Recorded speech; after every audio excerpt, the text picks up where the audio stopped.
안녕하세요. 안녕하세요. 네, 안녕하세요. 두 번째 시간입니다. 저희 한 달에 한 건 라이브 방송으로 세미나 하는 건데요. 우리 김성환 목사님하고 같이 지난주에 만났죠? 반갑습니다. 네. 우리 여성 리더십 논쟁이란 책으로 같이 이 책과 관련된 이야기도 하고 또 오늘날 우리 사회 이야기도 좀 하면서 수다를 떨고 있습니다. 네, 지난주 참 좋았던 것 같아요. 지난주 제가 이제 평등주의적인 관점 가지고 네. 이야기를 했는데 사실 저도 이제 물론 기본적인 입장은 여성의 어떤 동등성 내지는 우월성을 조금 더 강조하는 입장인데 또 이제 린다 멜빌이 지난주에 우리가 살펴보았듯이 그 참 성서 본문 안에서 자신의 논지를 잘 펼쳐 나가거든요. 여성이 절대 하위적인 입장이 아니었다. 초대교회 안에서도 나름 충분한 역할들을 해왔다라는 것을 우리가 아주 설득력 있게 잘 살펴보았던 것 같아요. 네. 이 책은 제가 지난주에 또 김 목사님께서 소개해 주셨듯이 그 4명의 학자가 각각 두 가지 입장을 대변하는 이렇게 양 파트로 나눠서 논쟁을 벌이는 책이에요. 그러니까 평등주의적 입장이라고 하는 건 남자와 여자가 평등하다라고 하는 그런 평등적 이름을 이렇게 붙였고요. 또 이제 남자와 여자가 서로 보완해 준다라고 하는 의미에서 상보주의적 입장, 그 두 입장을 대변하는데 이게 그 읽어보시면 알겠지만 1장, 2장은 그러니까 평등주의와 상보주의를 약간 각각 대표하는 입장이고 그쵸. 3장, 4장도 그 약간 수정된 평등주의자, 뭐 수정된 맞아요. 네. 상보주의자 뭐 이럴 거예요. 네, 사실 그래서 지난주랑 이번 주가 그다음에 이 책의 좀 전반적인 논의를 좀 딱 틀을 잡을 수 있는 책이에요. 시간이에요. 그래서 오늘까지도 여러분 좀 잘 주의해서 집중했으면 좋겠고요. 오늘 특별히 이제 블룸버그의 논의, 평등주의가 아닌 이제 상보주의적인 입장, 또 이제 전통주의적인 입장이라고도 이렇게 불리기도 해요. 기존의 이제 흐름 안에서 남성의 조금 역할을 더 강조하는 것을 인정하는 차원이기 때문에 이 전통주의적인 입장을 가지고 오늘 좀 소개를 하려고 합니다. 근데 원래는 네. 그 아마도 토마스 슈라이러가 조금 더 보수적인 성경신학자거든요. 그래서 아마 토마스 슈라이러가 조금 더 이제 다다음 전통적인 주에, 이야기를 더 할 것 네. 같긴 한데 네네. 여러분이 이렇게 기억 조금 약간 염두에 두셔야 될 게 이게 논쟁의 각이 굉장히 막 날카롭겠거니 생각하기 쉬운데 사실 그렇지는 않아요. 읽어보면은 상당히 상대방의 입장을 충분히 수용도 하고 우리는 같은 복음주의 안에서 같은 성경 모성을 인정하는 입장에서 관점이 조금씩 다를 뿐이다라고 하면서 굉장히 유연하게 그 레토릭을 맞아요. 이 전체 이제 네. 편집 의도도 보면 이 복음주의라고 이야기해요. 이 전체 4명이 다른 진영이 있지만 크게 이제 복음주의 안에서의 이제 작은 어떤 그런 흐름들을 이야기하는 거고 오늘 또 블룸버그 같은 경우는 국내에도 좀 많이 소개된 네. 그런 저자죠. 그렇죠. 그래서 이거는 뭐 저도 뭐 성경 신학책을 많이 읽지는 않았지만 제가 옛날 학교 다닐 때 블룸버그의 성경 해석학 총론이라는 두꺼운 책이 몇몇 이제 아마 두세 사람이랑 같이 공부한 게 있을 거예요. 그리고 이제 비유 해석학이라는 책도 제가 본 것 같고, 그러니까 아무래도 이제 보수적인 신학교에서는 이제 성경학자로서 많이 인용되고 있는 학자 같아요. 덴버 신학교 신학학 교수고요. 그래서 이제 이야기를 풀어내고 있고요. 그리고 또 하나는 그 이 각 글마다 이제 저희 이제 스펙트럼 논쟁 시리즈에는 이제 논평한 게 있거든요. 맞아요. 참 재밌어요. 네, 논평도 이제 읽어보면은 재미있게. 지난주 사실 그 이야기 잘 못했네요. 우리가 한 신학자 입장을 가지고 다른 사람들이 어떻게 평가하는지를 좀 이렇게 이야기해 주는 것도 이 책의 내용을 좀 풍성하게 이해할 수 있을 텐데 오늘 좀 한번 그런 이야기를 같이 하면서 우리 상보주의적인 입장을 가지고 좀 보면 좋겠습니다. 오늘 저는 이게 한 달 한 건 세미나니까 네. 여러분들에게 이제 이 책 내용을 뭐 제가 약간의 튜터로서 이렇게 좀 간단히 소개해 준다는 입장으로 책도 좀 읽어가면서 네네. 좀 진행을 해볼 테니까 이제 중간중간에 뭐 같이 이야기 나누고 궁금한 거 얘기해 주시면 지난주도 잠깐 이야기를 했는데 이런 논의가 참 시적절한 것 같아요. 네. 지금 우리 미투 운동 계속 연장선에서 또 교회 역시 이런 성 문제, 성 윤리적인 의식에서 자유롭지 않기 때문에 교회 안에서 우리가 이 성경의 근거를 가지고 어떻게 남자와 여자를 또 각자의 역할을 이해할 수 있을까 오늘 좀 그렇게 살펴볼 때 우리 한번 좀 이 책을 통해서 나름의 좀 교회 안에서도 이런 논의를 가지고 좀 한번 이야기할 수 있는 것도 바람직하지 않을까 그런 생각 좀 해봐요. 네. 제가 본격적으로 시작할게요. 2장은 이제 클레이그 블룸버그의 상보주의적 관점에 대한 이야기입니다. 제가요 이 블룸버그의 글쓰기가 참 마음에 드는 게 사람이 이제 자기 논리가 있고 논증이 있을 텐데 그것을 풀어가는 방식은 어떻게 하면 사람들이 설득을 될지를 아는 것 같아요. 이게 뭐 탁월한 명제가 그걸 논증을 착착착착 하면서 설득할 수도 있지만 이 레토릭이라는 게 내 개인적인 이야기를 섞어가면서 이렇게 약간의 그 공감대를 형성하면서 자기 얘기를 주장을 딱 하면은 이제 훅 빨려 들어가잖아요. 그러니까 그런 그 글쓰기 스타일을 구사하는데 이게 첫 페이지에 뭐라고 하냐면 이 블럼버그가 유아세를 받았대요. 맞아요. 네. 그리고 25살 박사학위 받고 이제 되게 똑똑한 사람이죠. 근데 나이가 들어서 자기가 성경 신학 그 신학생을 연구하니까 맵티즘 그러니까 침례가 맞는 것 같더라. 공부해보니까 그리고 이제 대다수의 자기 동료들도 신학학자들도 이제 침례가 그래도 조금 더 성경적인 입장에 지지하는 게 많더라 이렇게 공감대 형성됐다는 거예요. 그래서 얘가 이분이 나이가 들어서 다시 침례를 받으러 갔다는 거예요. 그러면서 이제 침례해주는 목사님한테 물어봤다는 거지. 아 목사님 제가요 이렇게 침례를 받는데 이거에 대해서 어떻게 제가 입장 정리를 해야 되는지 제가 좀 스스로 좀 혼란스럽다 했더니 그 침례해주는 목사님이 전혀 이상한 게 아닙니다. 당신이 침례 받는 거에 대한 이유를 묻는 사람들에게는 친절하게 소개해주고 설명해주면 됩니다. 우리는 그리스도 안에서 유아 세례가 됐든 침례가 됐든 다 하나님을 고백하고 예수 그리스도를 주로 시인하는 공동체이기 때문에 서로 인정해주면 됩니다. 제 세례파인가요? 그런 얘기를 해줬다는 거예요. 그래서 이제 이 블럼버가 안정을 갖고 그러면서 그래 우리가 이 예를 듣는 거예요. 침례건 유아세례건 다 우리는 그리스도 안에서 한 형제 자매다. 그리고 이거 갖고 누가 옳고 그러는 물론 자기 입장을 가질 수는 있지만 치열하게 피튀기며 싸울 필요는 없다. 근데 여성의 리더십 논쟁 이거 비슷하다 이렇게 얘기를 하는 거죠. 그렇게 이제 밑밥을 깔면서 이야기를 하는데 상당히 설득력이 있고. 그렇죠. 유아세례. 네, 저도 이제 사실 제 아이에게 유아세례를 안 줬어요.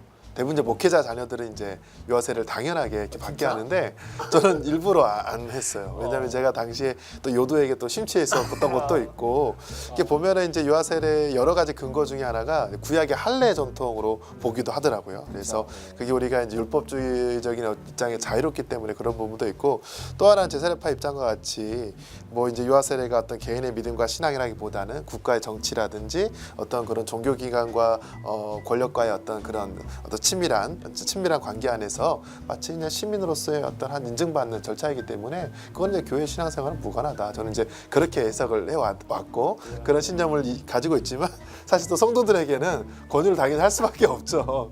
하십시오라고. 아무튼 뭐 그렇습니다. 네.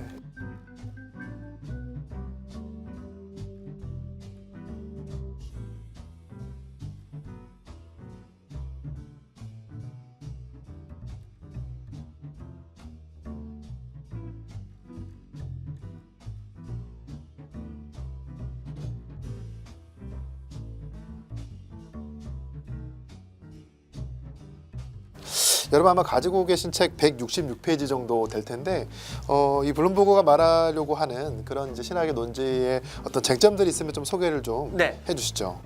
여기 몇 가지 그 책을 제가 이게 소개하면서 할 텐데 되게 재밌는 게 마치 우리가 교회에서라든가 신학 논쟁에서 그 상보주의적 입장, 그러니까 전통적인 입장을 지지하면은 무슨 여자들은 그럼 교회에서 뭣도 하지 말라, 아무것도 하지 말라 그냥 그렇게 우리가 쉽게 그 결론을 지어버린다는 거죠. 또 평등주의자 입장을 지지하면 뭐야 무슨 교회가 무슨 페미니즘 하자는 거야 뭐 이렇게 또 확 가버린다는. 그러니까 이 둘 다 굉장히 너무 이제 오도해서 해석하는 거다. 그러니까 상보주의적 입장을 지지한다고 해서 무슨 교회에서 여성들은 아무것도 할 수 없어 이렇게 말하는 것 좀 오해하기 쉽고 또 평등주의자 입장을 지지한다고 해서 무슨 페미니즘 막 세속적인 페미니즘을 뭐 교회가 막 하자는 거냐 뭐 이렇게 또 오도하기 쉬운데 전혀 그런 거 아니기 때문에 이렇게 되면 사실은 딱 진영 논리로 프레임을 딱 짜버리면 이제 대화가 안 되는 거거든요. 완전히 난장판 싸움이 되는 거고. 그렇게 하지 말고 우리가 정말 성경을 존중하면서 서로 대화해보자라는 입장. 그래서 이런 오해하지 말자라는 걸 얘기하고 있죠. 그래서 이제 결론부터 얘기하면요. 블럼버그는 나중에 나왔지만 자기는 울트라 소프트 상보주의자래요. 그게 뭔가요? 그러니까 굉장히 열려있는 보수주의자다 이렇게 얘기하는데 이 사람이 딱 하나 타협하지 않는 거 성직 임직의 문제에서는 내가 전통적인 입장 그 남자에게 성직 임직하는 거 그리고 목회자로서 그거는 내가 나는 그게 성경적이라고 보고 오늘날도 그거는 지켜야 된다고 생각한다 라는 입장을 갖는 거죠. 근데 나머지 모든 거에 있어서는 내가 평등주의 입장을 다 수용하겠다 이런 입장이에요. 맞아. 사실 저도 평등주의적인 입장을 이제 이야기하다 보면 늘 이제 걸리는 게 구약의 제사장, 그다음에 예수님의 12제자, 다 남성 중심으로 이제 엮여 있단 말이죠. 여기는 아마 여성들이 참여하고 싶어도 이미 이제 율법이라든지 제도 틀 안에 거의 고착화되어 있다 보니까 성경이 과연 여성의 평등성을 이야기하는 책인가에 대해서 그 지점에서 넘어갈 수 없는 어떤 한계가 있다라는 인상을 좀 받았어요. 예. 아마 이제 블룸버그도 이제 그것을 전제하고 나머지는 열어가는 것이 아닌가 생각이 좀 들었거든요. 제가 이게 책 보니까 또 재밌는 것 중에 168페이지에 이제 몇 가지 이제 이것 관련돼서 같이 논의할 게 나오는데 그 중에 하나가 참 아이러니한 게 서양에서 그 선교지로 여성 선교사님을 많이 파송했대요. 근데 되게 아이러니한 게 자기 나라에서는 여성 보고 설교하지 마라. 그리고 뭐라고 그러니까 뭐랄까 약간 지도자 입장에서는 약간 제재를 하면서 선교지에서는 어쩔 수 없이 필요하니까 하는 거다라고 하면서 여성 선교사가 선교지에 가서 막 설교하거나 강도하거나 뭐 치리하거나 이런 걸 다 권위를 부여했다는 거예요. 이게 얼마나 역설적이냐. 이거 결국 이거는 식민주의적인 선교 방식을 정동하는 거 아니냐. 니들은 그렇게 해도 된다고 하고. 그러니까 되게 꼬여 있다는 거죠. 그래서 이거는 굉장히 교묘한 인종주의 아니냐라는 비판도 나오고, 또 하나는 그 오늘날 그 성경의 권위를 그동안 보통 보수주의자들이 성경을 이렇게 그러니까 오늘 이렇게 된다고 그대로 논리를 많이 얘기하는데 지금 우리가 지난주도 얘기했지만 사회가 많이 변했잖아요. 그렇죠. 문화가 완전히 변했잖아요. 그러니까 이제 여기 보니까 이제 다양한 인접 학문들을 어느 정도까지 우리가 수용을 할 수 있는지, 그리고 여성들이 지금 일터에서 중요한 직업에서 유능함을 발휘하고 있고 리더십을 발휘하고 있는데 교회는 그걸 어떻게 할 거냐. 그냥 그대로 교회는 그래도 안 돼 이렇게 계속 끝까지 언제까지 밀고 갈 건데 뭐 이런 얘기를 하는 거고, 전혀 설득력 있는 그 동시대적인 문화 공감대가 없으면서 계속 여성들의 리더십을 배제할 거냐, 그거 어떻게 그리고 어느 정도 선까지 배제하고 우리가 지킬 건 뭐냐, 이런 기준을 설정하는 게 사실 해석하기 문제잖아요. 역시 이제 양쪽의 진영의 논리보다는 그 사이의 애매한 경계들에 대해서 고려할 사항들이 있다라는 걸 지속적으로 이야기하는 것 같아요. 이런 것들이 이제 논쟁이 되고요. 그렇다면 이제 구체적으로 우리 본문 안에서 구약과 또 신약의 본문 안에서 여성과 남성을 다루는 또 이제 블룸버그의 입장이 또 무엇인지 좀 한번 제가 지난주에 했던 건 좀 비슷해요. 네. 그 목사님께서 이제 아담 이야기나 에제르 이야기도 네네. 제가 볼 땐 블룸버그도 거의 똑같이 하는 것 같고, 근데 제가 이제 특별히 또 재밌게 봤던 거는 174쪽인데요. 네.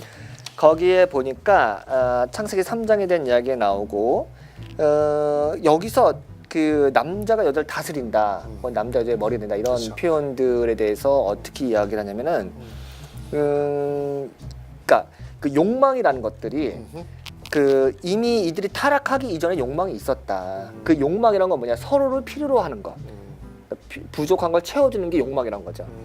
그러니까 그 결핍이 있죠. 사실은 우리가 욕망에 대한 에로스라든가 그 고대 그리스 힐업 전통을 알면 알 수 있겠지만 사랑과 서로의 결핍을 채워주는 그 욕망으로서 에로스잖아요. 근데 이게 서로를 필요로 하기 때문에 서로의 부족한 걸 채워주고 또 서로 그래서 사랑을 하게 되는 거죠. 끌어당기는 힘이 있고 또 내가 그 사람 원하는 거를 해주는 거죠. 이게 이제 욕망인데 이 욕망이 왜곡되는 거죠. 타락으로 인해서. 근데 이 왜곡된 욕망은 다스리고 지배하는 욕망으로 바뀐다는 거죠. 그러니까 그렇기 때문에 그 욕망 자체를 그 타락의 결과로 보진 않고 욕망의 방향이 그쵸, 이미 있었고 서로 사랑한다는 건 이미 욕망이 서로 선한 방향으로 방향 지어져 건데, 어거스틴 그쵸. 예. 그래서 고로에서 이제 타락 이후에 욕망을 다스리는 권력으로 그런 욕망으로 바뀐 것들에 대해서 지적을 하는 거고, 결국 서로 사랑하고 소중히 여기는 욕망이 이제 타락 이후에는 지배하는 욕망으로 바뀌었다. 네, 이런 얘기를 하는 거죠. 사실 저희가 지난주에는 그런 남성의 어떤 우위성, 그러니까 여자를 다스린다든지 이런 부분들을 어떤 죄의 결과로서 이야기를 했잖아요. 해밀턴 틸리케 책을 가지고 이야기하면서 이걸 욕망의 어떤 선제성으로 보지 않고 죄로 오염되었을 때 남성 중심적인 사회로 갔다라고 이야기했는데 여기 조금 더 다르게 접근을 하는 것 같아요. 네. 네. 그래서 이제 그 똑같은 얘기가 175페이지도 보니까 3장 16절에서 여자에게 하신 하나님의 말씀은 남자와 여자가 어떻게 행동해야 하는지에 대한 규정이 아니다. 슬프게도 그것은 그들이 종종 어떻게 행할지를 보여주는 예측이다. 그것은 죄로 인한 왜곡의 상태를 기술한 거다. 이제 왜곡이라는 게 사실 욕망의 왜곡이라는 게 이제 어거스틴 전통에서 굉장히 중요하게 맞아요. 이야기하고 있는 최근에 거죠. 이제 제임스 K. 그쵸, 스미스 예. 그 욕망에 대한 이야기를 또 많이 이야기하는데 저도 이제 굉장히 흥미롭게 그 책들을 보고 있거든요. 근데 그럼 이 욕망을 바꿀 수 있는 방법, 왜곡된 욕망을 선한 욕망으로 방향 전환할 수 있는 방법이 무엇일까? 이제 제임스 스미스 같은 경우는 이제 성례 그렇죠. 예전으로 봤는데 이제 여기 안에서는 물론 거기까지 나가지는 않지만 그래도 왜곡된 욕망에 대한 인식에 대해서는 또 같이 또 생각해 볼 수 있을 것 같아요. 네. 178쪽에는요. 그 이제 그 여성 구약의 리더십을 몇 가지 보면 나오는데 저도 그냥 네. 간단하게 보면은 드보라는 여성 사사를 이제 대표하는데 사사는 그 당시에 왕의 전신이었던 리더십이었다. 그러니까 왕권을 상징하는. 그러니까 왕이 등장하기 전에 사사가 등장했으니까 이거는 굉장히 강력한 국가적 리더십이다. 그렇기 때문에 이거는 한 나라의 지도자로서 굉장히 영향력이 있었던 거고 이건 남자가 없었기 때문에 드보라가 사사했다는 것도 아니다. 오히려 그렇죠. 드보라라고 하는 독특한 그 능력 있는 여성으로서의 모습이 나온 거고 또 밑에 보니까 이제 예언자로서 활동했는데 뭐 미리암이라든가 훌다 이런 게 나오고 이들은 백성에게 하나님의 말씀을 직접 선포하는 임무를 수행했다. 라는데 이제 블럼버그의 특징이 뭐냐면은 그런데 예배라든가 장막, 성전, 회당을 관리하는 일에서 이게 제사장직이죠. 근데 이 제사장직에서의 리더십을 수행하지는 않았다는 거죠. 그러니까 선지자로서, 예언자로서, 말씀 선포자로서의 기능은 있는데 이 제사장직으로서의 기능은 여자가 하진 않았다는 거죠. 이 여기서 이제 블럼버그가 집요하게 캐치해서 이걸 끌고 가는 건데 보통 우리가 여성의 안수라든가 여성의 리더십을 많이 인정하는 거를 구약 본문을 뽑아올 때 봐라 예언을 했다. 이건 말씀 선포의 기능인데 이건 오늘날 설교하고 같지 않냐. 그렇기 때문에 오늘날 설교를 할 수 있는 권한은 이미 그렇죠. 이제 구약의 예언자들이 여성 예언자들이 있었기 때문에 그걸로부터 우리가 끌어왔다고 많이 얘기를 하거든요. 그 본문 중에 하나도 왜냐면 제사장이라고 하는 직분을 오늘날 끌어오기는 왜냐면 그 구약의 제사장 제도를 예수 그리스도가 히브리서에서 완전 완결지었기 때문에 그걸로 오늘날 신약시를 갖고는 안 된다는 논리가 있는 거죠. 그럼에도 불구하고 블럼버그는 오늘날 그 교회에서 제사장 직분이 목회자로서 연결되는 굉장히 중요한 연결고리가 된다. 기능적으로 그런 얘기를 이제 얘기를 하는 것 같아요. 예언자로서의 여성들의 역할을 인정을 하는데 그들의 예언과 선포가 어떤 공식적인 예배라든지 그런 모임 안에서 어떤 권위를 가진 선포였느냐 아니면 그냥 세리완처럼 뭐 빈들에서 뭐 할 수 있는 거잖아요. 예언을 사람 없이 자의적으로 할 수 있는 거니까 그 예언의 기능을 담당한 건 맞는데 그 예언의 어떤 역할과 무게감이 남성과 어떤 동등한 위치에서 있었는가에 대해서는 조금 논쟁의 여지가 있을 것 같아요. 맞아. 네. 그럴 수도 있겠네요.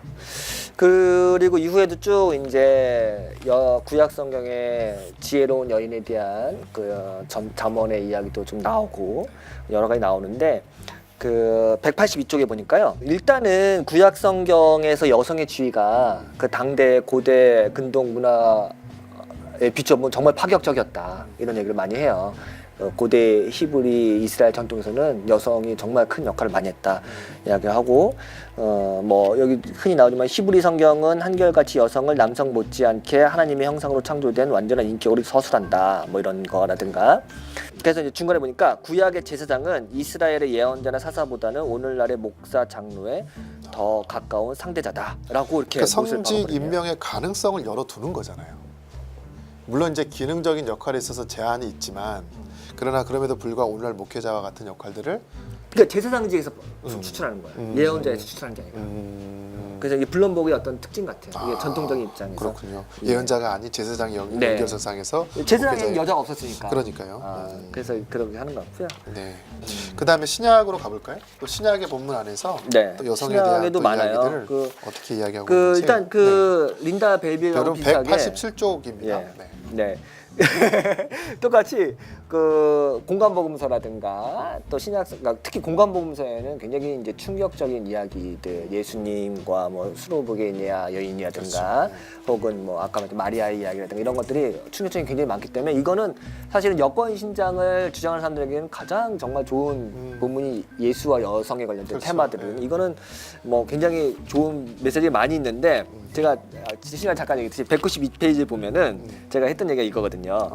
맨 밑에 쪽 셋째 줄 보면 자유주의적인 페미니스트들이나 복음주의적 상고주의자들이나 다 같이 처음에는 아마 예수께서 완전한 평등주의자였을 거라고 열광하다가 점점 더 그가 완전한 평등주의자는 아니었다는데 동의하고 있다는 거죠. 그러니까 이 얘기예요. 그러니까 분명 예수님이 여성에 대해서 정말 파격적이고 그 당시 문화로는 충격적인 이야기를 많이 한 건 맞아요. 그런데 지금 오늘 21세기의 남녀 관점으로 평등의 보면, 관점으로 보면은 과연 정말 오늘날의 관점 거기서 뽑아낼 수 있느냐? 혹은 뽑아내는 게 정당하냐? 이런 전 질문을 하는 거죠. 예를 들어서 저는 이런 해석이 정말 많은데, 예를 뭐 바울이 반제국주의적인 뭐 그렇죠. 네. 메시지를 갖고 있었다. 오케이, 저는 그런 본문이 분명히 있다고 생각해요.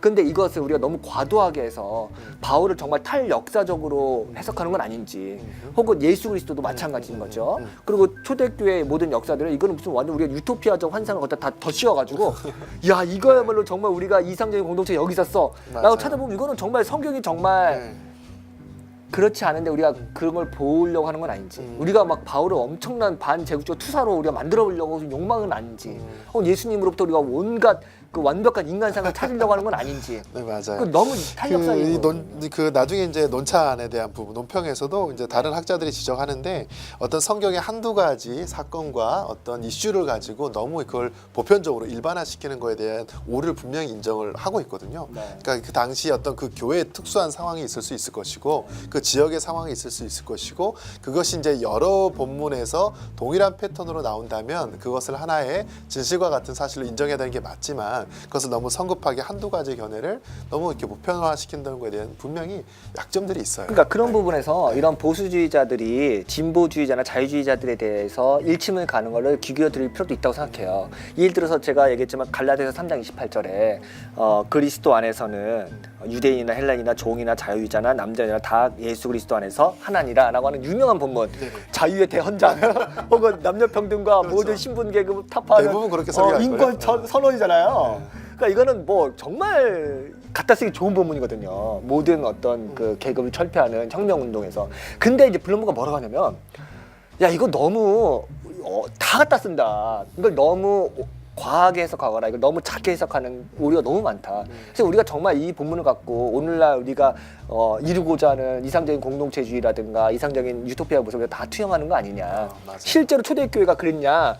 그러니까 그런 건 인정하는 거예요. 그만큼 초대교회가 혁명적인 공동체인 건 맞다. 맞죠. 그 당시의 문화에서는 그렇죠. 훌륭하다. 그리고 그렇기 때문에 이 기독교가 정말 파급력이 있었던 것도 맞다. 하지만 그럼에도 불구하고 우리가 너무 과한 건 아니냐라는 지적을 하는 거고, 그런 것들이 사실 이 갈라디아서 3장 28절의 본문의 맥락도 처음에는 구원과 관련된 그렇죠. 구원에 대한 메시지. 구원받는 건 아무런 일차적인, 차별이 없다. 이런 메시지를 일차적인 전하는 구원의 거지. 메시지. 이걸 사회 정치학적으로 너무 과하게 해석해버리면 안 되지 않냐라고 하는 지적인데, 이거는 정말 페미니스트들이라든가 페미니스트적 성경 해석하는 사람들이라든가 아니면 다양한 그 제3세계 신학하는 사람들이 너무 이거를 과하게 어떤 증거 본문으로서, 그러니까 공리처럼 사용하는 것도 한편으로는 조심해야겠다. 그래서 저도 이제 이 책을 쭉 읽다가 느꼈던 게, 어떤 본문에 대한 주의와 어떤 해석을 가지고 관점을 뽑아내는 것이 아니라 자기가 경험했던 삶의 어떤 태도와 어떤 배움의 과정 안에서 형성된 그런 관점을 투영해서 그런 본문에 접근하다 보니까 때로는 이제 평등주의적인 입장, 때로는 또 상보주의적인 입장으로 그렇게 나타난 것이 아닌가라는 그런 거에 대한 생각을 지울 수가 없더라고요. 예. 그래서 이제 나의 삶의 배경에 대해서 좀 더 깊이 있게 숙고하는 게 어떻게 보면 더 건강한 본문에 들어갈 수 있는 방법이 아닐까라는 생각을 더불어서 하게 됐어요. 네. 그리고 이제 바울 서신에도 여성 리더십의 내용이 많이 나오는데요. 그 로마서 16장에 보면은 여성 리더들, 그렇죠. 사역자들이 3분의 1 나중에 이상이 쭉 감사 네. 인사하면서 그 3분의 1이라는 거야. 이건 정말 파격이라는 거지. 이게 어디 이런 본문을 찾을 수 있냐? 고대 문서에서 여성 리더들의 그 명단 이렇게 제시할 수 있냐?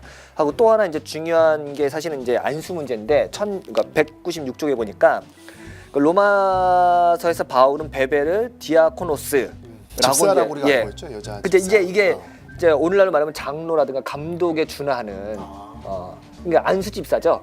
쉽게 말하면 안수를 받은 집사인 거죠. 그래서 디아콘이라고도 하고 우리는 이제 집사라고 쉽게 말하지만 여기 이제 초대교회 맥락에서는 안수를 받았다는 의미의 집사인 거예요. 그러니까 사실은 굉장히 강력한 성직의 임명의 네. 가능성을 열어놓는 거예요. 그렇죠. 이게 베베가 그렇다는 거죠. 그러니까 이거는 굉장히 센 안수를 받았다는 의미는 이미 우리 한테는 굉장히 이제 그렇죠. 임직에 중요한 역할을 했다는 거죠. 그래서 이제 초기 교회 역사로부터 우리는 여성 집사직이 수세기 동안 흔히 있었고 여성에게 다른 여성들을 목회적으로 돌보고 교리를 가르치고 세례 베푸는 책임이 있었다. 그걸 인정해야만 한다라는 거죠. 그러니까 이게 사실은 제독교회, 제국교회가 되기 이전까지 여성들이 안수하고 그 침례를 세례를 베풀고 가르치고 이건 당연히 있었던 일이다라는 거죠. 굉장히 신선한 해석이네요. 네. 이건 뭐 평등주의자 입장에서도 너무 환영할 만한 그런 그렇죠? 해석을 하고 떡밥을 있는데. 던져주는 거예요, 상대방에. 아. 예. 그래서 이런 이야기들이 아주 잘 나와 있습니다. 그러면서 이제 본문 해석하는 것도 있고요. 또 다른 서신서 안에서 계속 여성과 남성의 그런 관계들을 또 다루는 본문들이 있는데 네. 조금 더 특징적일 만한 부분들을 또 언급을 해주시는 게 또 어떨까? 아니, 뒤에는 제가 보니까 고린도전서나 디모데전서 네네. 주의하는 게 엄청나게 많아요. 맞아요. 사실 쉽게 고린도- 익힐 수 있는 부분들이 네, 아니더라고요. 뭐 저도 진짜 보는데 엄청 베드로서 그 단어 하나하나의 어떤 네. 뉘앙스의 차이들을 이제 지적을 하니까 이거는 이제 전공자들은 그래, 이제 맞아요. 아마 흥미롭게 볼 수 있는 부분이 아닌가. 그래서 이제 제가 이제 일단은 제가 아까 간단하게 이제 그 블럼버그의 어떤 핵심 논제가 예언 사역이 아니라 제사장직을 통해서 우리가 했던 것 그거 한번 주목해야 된다라고 했던 것처럼 이 결론 부분에 그런 내용이 좀 나오는데 240쪽에 제가 그 부분을 조금 더 설명을 하고 일단 이 블럼버그의 핵심 논제를 한번 설명하고 마치는 게 좋을 것 같아요. 그 240쪽에 보니까 하나님이 구약 전체에 걸쳐 명확하게 명령하시거나 권하실 때 우리는 한 역할, 제사장직을 제외하고 종교적 리더십의 모든 역할에서 여성을 본다라고, 그러니까 여성에게 부여했다라고 하는 거예요. 그러니까 이게 블럼버그의 주장이에요. 주장이죠. 네. 제사장직을 제외하고는 좀 걸리는데요. 그 그치? 부분은 그러니까 이거는 이제 근데 사실은 그 실제로도 그렇긴 한데 굳이 이걸 끄집어 와가지고 이제 그걸로 이제 자기의 어떤 논지를 삼는 거죠. 여기도 보니까 또 복음서에서 예수는 수많은 반문화적인 방식으로 여성을 격려하고 양성하는데 단 한 가지 예어가 있다. 뭐겠어요? 사도직. 그렇죠. 사도 12명 중에 사도가 여자 사도가 없었다는 거죠. 그리고 사도행전에서 여성이 초기 교회의 중요한 리더십을 하지만 한 가지 주목할 만한 예가 있다. 결코 여성 장로 감독이 그려지지 않는다. 맞아요. 서신서의 기술도 마찬가지. 그래서 이 사람이 결론 내린 게 뭐냐? 남성의 헤드십은 가정과 교회로 해서 하나님이 정하신 시대적 초월의 방식이 있다, 원칙이 있다.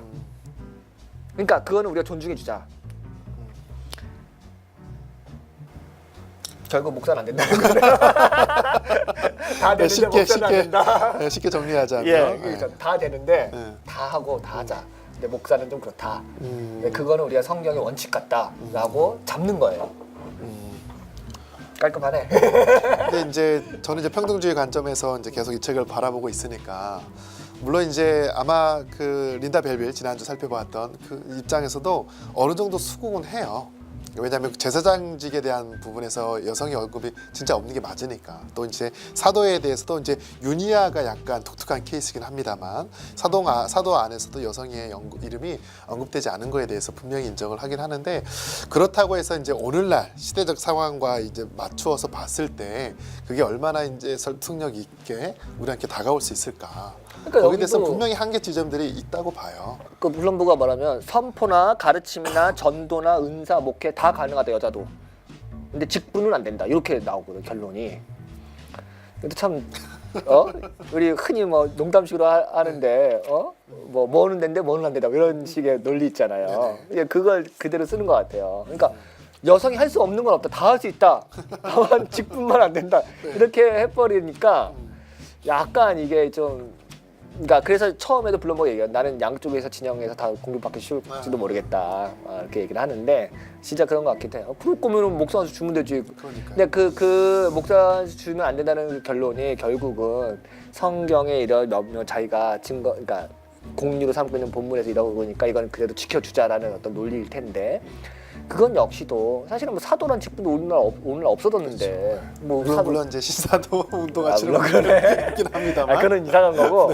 아무튼 그러니까 그 성경 안에 있는 직분이란 것도 이제 있다가 없어지고 또 생기기도 하고, 그 교회의 역사 속에서 그 성경 자체에서도 굉장히 생성소멸이 그러니까 좀 자유로웠던 건데, 그를 굳이 이 원리를 거기서 추출해 가지고 오늘날도 그대로 적용하겠다고 하는 것도 한편으로는 좀 사실 이제 성경도 물론 이제 권위, 하나님의 권위, 말씀의 권위이지만 어느 문화 안에서 특정의 이스라엘이라든지 초대교회라든지 어떤 그런 문화 안에서 파생된 거잖아요. 그러다 보니까 그런 시대적인 상황과 요소들을 당연히 반영할 수밖에 없기 때문에 전체 이거는 이제 문화 안에서의 어떤 그런 동시대적인 관점 안에서 해석해야 되는 게 분명히 맞고, 그렇다면 오늘 우리가 바라볼 때도 재해석 작업이 필요한 거잖아요. 우리 시대의 문화 안에서는 또 이 말씀을 어떻게 적용할 수 있을 거에 대해서. 그래서 성직 임명에 있어서도 물론 이제 어느 정도 기능의 차이 때문에 구별을 한다 할지라도 교회 안에서는 충분히 열어줄 수 있는 여지가 있어야 되지 않을까, 저는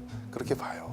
그러니까 지금 저도 이제 지난주에도 잠깐 얘기했지만 여성 목사님이 세례주고 여성 목사님이 성찬을 집례하고 그거에 대해서 그러니까 더 좋거든요. 근데 이제 성도들이 싫어한다는 거지. 이제 기존의 성도들이 뭔가 좀 그러니까 이제 그런 세대도 시간 지나면 좀 바뀌지 않을까, 저는 그런 기대감은 있고. 그러니까 옛날 우리 뭐 비하하는 건 아니지만 우리 어머니 세대라든가 이제 연세가 드신 분들은 뭐니 해도 남자가 설교도 하고 남자가 강단에 서서 뭔가 권위 있는 메시지를 해야 내가 이제 하나님의 권위도 쓰고 나도 순종할 수 있는 맛도 생기고 이렇게 생각할지 모르지만 지금은 그게 저도 아이러니한 부분 같아요. 여성이 여성의 권위를 인정해주고 여성이 여성 성직자들의 또 말씀을 사모한다든지, 그게 아니라 오히려 대다수와 또 상당수의 여성들이 그런 여성의 리더십을 인정해주지 않는 이런 풍토가 너무나 그건 이미 아이러니한 것 그쵸. 같아요. 지배자가 피지배자들을 계속 그런 방식으로 지배하면은 그렇죠. 피지배자들도 그 지배 습성이 내면화되기 때문에 다시 길들여지죠. 다시 똑같이 반복하게 돼 있거든요. 근데 그건 마찬가지인 것 같아요. 그 계속 남성에 대한 권위에서 계속 순복적인 여성들은 계속 그런 것들을 양산해내고 역시 나이가 아무리 어린 전도사라고도 남자 전도사가 더 권위가 있는 거지 여성 목사보다 경험이 많은 여성 목사도 그 남자 전도사한테 더 순종할 수도 있는 거고, 이게 이제 반복되는 거거든요. 그런데 이제 비판적으로 보면 이거는 진짜 남자들이 자기 밥그릇, 자기 지위의 위치 이거 지키려고 거룩한 성직이라는 것을 포장하는 어떤 그런 좀 한계가 분명히 있어요. 지금 시대에서도 비춰봐도 교회가 이제 여러 가지 공공성에 대한 논의도 한다든지 미투 운동에 있어서도 뭔가 새로운 대안을 제시해야 되는 입장인데 여전히 이제 제 관점에서는 좀 아쉬움이 많이 느껴지는 대목입니다. 그러면은 여성 신학생들이 졸업하면 뭐예요? 사실 그래서 대부분 목회자로 임직을 안 받으려고 하는 경우가 많아요. 왜냐하면 이제 전도사 지위로서 역할을 할 수 있는 그 사역지들은 꽤 있잖아요. 교회 학교라든지 그런 사역자가 있다 보면 왠지 목사로 타이틀을 들고 갔을 때는 좀 부담되거든요. 교회 입장에서도. 왜냐하면 노회에서 목사로 안수를 주고 임명할 때 또 청빙하는 과정에서 우리가 어느 정도 대우를 하겠습니다. 이걸 다 이제 이렇게 사인을 하고 그렇게 약속을 하고 이제 청빙하다 보니까 점점점 그런 자리가 줄어드는 거예요. 그래서 너무나 안타깝고, 그래서 대부분의 이제 교수님들은 오히려 일반 목회라기보다는 다른 좀 사역 쪽을 개발을 해라. 여성의 어떤 특수성이라든지 너의 취미와 또 관심을 살릴 수 있는. 근데 그건 약간 좀 너무 구차하다. 네, 그런 것 같아요. 네, 우리 남성과 동등한 위치에서 사역할 수 있도록 그런 문화를 만들어주는 게 우리가 누가 더 바람직한 터인데 그런 게 좀 안타깝죠. 실제로 교회에서 여자 전도사님들이 신방 전도사, 소위 신방 맞아요. 전도사님들이 신방교사 역할 많이 하잖아요. 성도들의 가정 생활이라든가 혹은 그들의 필요와 어떤 상담에 대한 다양한 역할들을 너무 잘해요. 잘하는데 네. 저도 지금 교구를 맡고 있지만 나이 차이도 많고 어떤 친밀 관계도 많이 부족하고 그러다 보니까 정말 그분들 한 분 한 분들을 터치하고 목회적으로 케어하기가 어려운데, 우리 저 나이도 많으신 권사님들, 우리 교구장님이라든지 이런 분들은 훨씬 더 잘하시거든요. 그러니까 여성 탁월해요, 그 정말. 신방 전도사님들이 훨씬 더 탁월해요. 남자 목회자들보다 성도들의 어떤 필요를 잘 아는에도 잘아요. 불구하고 성도들도 그렇고 여성 사역자들도 그렇고 자기의 사역이 남자 목회자의 어떤 중간 다리 역할밖에 안 되고 결국은 남자 목사님이 신방 한번 와서 축복기도 한번 해주고 그렇죠. 그리고 또 복을 빌어주거나 혹은 뭐 남자 목사님이 말씀을 강력하게 전달해주고 그런 역할로 이제 보조자 역할로밖에 안 된다는 거죠, 제 말은. 근데 그렇게 되면 사실은 이거는 뭐 충분히 케어할 수 있는 역할도 되고 권위도 되고 다 할 수 있는 건데 그런 남성 목회자들을 연결해주는 중간다리 역할밖에 안 된다는 것도 참 너무 네. 안타까운 일이고, 제가 지난번에도 그 책에서 봤는데 그 여성 그 전도사님들이 이제 신학교 졸업하고 나서 이제 지방 교회로 가서 목회자 없는 데 가서 이제 사역을 열심히 하는데 거기 축도를 못 하고 세례를 못 주니까 결국은 다른 옆에 교회 있는 가서. 교회 목사님을 잠깐 모셔다 하기도 하고 그렇죠. 또 적절한 목사님이 청빙되면은 자기가 힘들게 키워온 물러나요. 교회에서 물러나기도 하고 이거 참 너무 가슴 아픈 일이고 그런 부분에서 그 교역자로 살아간다는 게 우리 한국 사회뿐 아니라 대부분의 남성 중심 사회에서는 참 쉬운 일은 절대로 아닌 것 같아요. 그래서 우리가 물론 이제 오늘날 블룸버그의 논지에서도 제사장직이라든지 사도의 어떤 그런 공리 안에서 남성의 기능적인 차원을 분명 인정해줄 필요도 있겠으나 한 번쯤은 여성의 자리와 또 지위, 성직에 대해서도 고민해볼 필요가 있지 않을까 그런 아쉬움을 함께도 남기게 됩니다. 그래서 지금 한국 사회도 여성 안수 문제가 첨예한 교단마다 물론 완고한 데도 있지만 계속해서 그 의견이 충돌을 일으키면서 계속해서 총에서 싸움하고 있는 그 교단들이 꽤 있고 그렇죠. 또 이미 여성 안수 문제가 통과됐음에도 불구하고 통합직 같은 경우는 그 총대에서 여성의 비율가 엄청나게 할당량이 너무 적기 떨어져요. 때문에 그거가 또 투쟁하게 되었고 그러니까는 계속해서 이제 우리가 이제 만들어가는 과정이기 때문에 상당히 중요한 문제인 것 같아요. 맞습니다. 오늘 또 좋은 입장에서 또 상보적인 관점에서 여성에 대한 문제를 풀어주셔서 너무나 감사합니다. 다음 주는 어떻게 또 진행되는 거죠? 다음 주 이제 크레일 키너 네, 다시 또 평등주의적인 관점으로 돌아와서 그리고 또 여성과 남성의 어떤 동등성을 강조하는 그런 본문의 내용들 좀 찾아보려고 합니다. 아마 우리가 지난주 첫 주에 했던 이야기들을 조금은 반복하는 부분도 분명히 있지만 그래도 또 키너의 또 관점 중에서 독특한 부분들이 있거든요. 그것을 가지고 함께 논의를 하다 보면 재밌지 않을까 그렇게 생각이 지난주에는 막 책도 여러 개 소개하고 막 얘기 엄청나게 재밌게 했는데 오늘은 너무 너무 진지한데 오늘? 오늘 또 채영이 아, 나 진짜. 준비를 안 한 거 아니에요? 그러니까 준비 안 한 티가 너무 확 나는데? 저는 멀리서 오니까 한 번 올 때 열심히 해야 되니까 또 다음 주는 조금 더 풍성하게 예. 다양한 자료를 가지고 또 함께 이야기를 하면 좋지 않을까 싶습니다. 알겠습니다. 네네. 그 제가 이제 재밌는 것 중에 하나가 이제 여기 이제 각주로도 네네. 각주가 굉장히 많아요. 그러니까 결국 이제 여성 리더십에 대한 그 이제 영미권에 나온 다양한 논문들과 책들을 소개를 많이 하고 있는 거거든요. 그러니까 딱 보면은 근데 우리가 기존에 알고 있는 보수적 학자들 이름이 다 총 대거 출연하고요. 네. 그 잘 알고 있는 존 파이퍼라든가 존 스토트 나오고 뭐 다양한 성경학자들 웨인 그루뎀도 그렇고 웨인 그루뎀은 굉장히 보수적이더라고요. 그래요? 굉장히 세고 기독교 우파 정치학의 어떤 성경적 근거를 제시하는 굉장히 강력한 성경학자더라고요. 이걸 통해서 알았어요.